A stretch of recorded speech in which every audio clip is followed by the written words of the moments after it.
एक दिन घनश्याम बाल मित्रों के साथ छपिया गांव के मीन सरोवर के किनारे खेलने गए थे।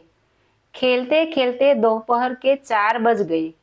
माधव, वेणी, प्रयाग, सुखनंदन आदि सभी लड़के भूख से व्याकुल होने लगे। हर कोई जल्दी से घर जाना चाहता था, परंतु घनश्याम ने कहा, यदि आप लोग मेरी एक बात मानोगे तो मैं आप सभी को यहीं भोजन करवाऊंगा। सभी ने घनश्याम की बात मान ली और कहा, हम ऐसा ही करेंगे जैसा आप कहेंगे। अब यह बताइए कि हमें क्या करना है। घनश्याम ने कहा, आज सूर्यास्त तक यदि आप सब खेलने का वादा करो तो मैं सभी को यहीं भोजन करवाऊंगा। सभी मित्र इस बात पर सहमत होकर बोले, ठीक है, हम लोग शाम तक जरूर खेलेंगे।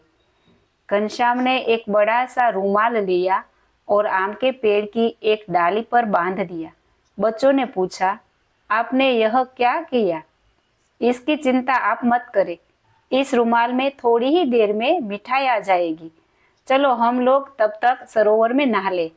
सभी बाल मित्र घनश्याम के साथ मीन सरोवर में नहाने लगे। संध्या ढलने लगी। तब घनश्याम ने कहा, चलो अब शाम ढल रही है, घर जाते देर लगेगी तो बड़े भैया हमें डांटेंगे।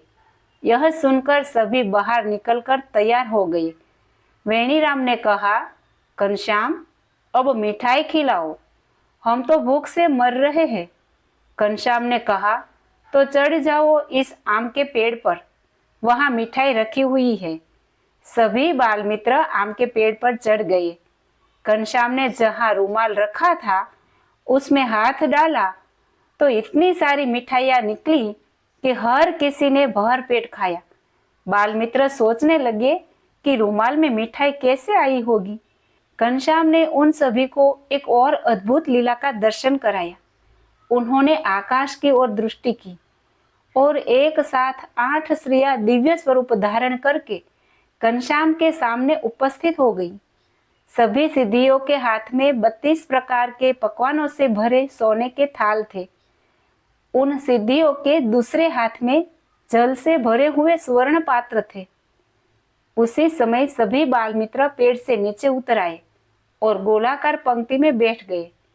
8 सिद्धियों ने गीत गाते हुए घनश्याम और मित्रों को भर पेट भोजन कराया।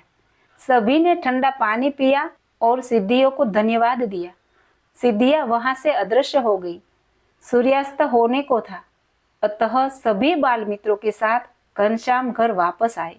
जय श्री स्वामी नारायण।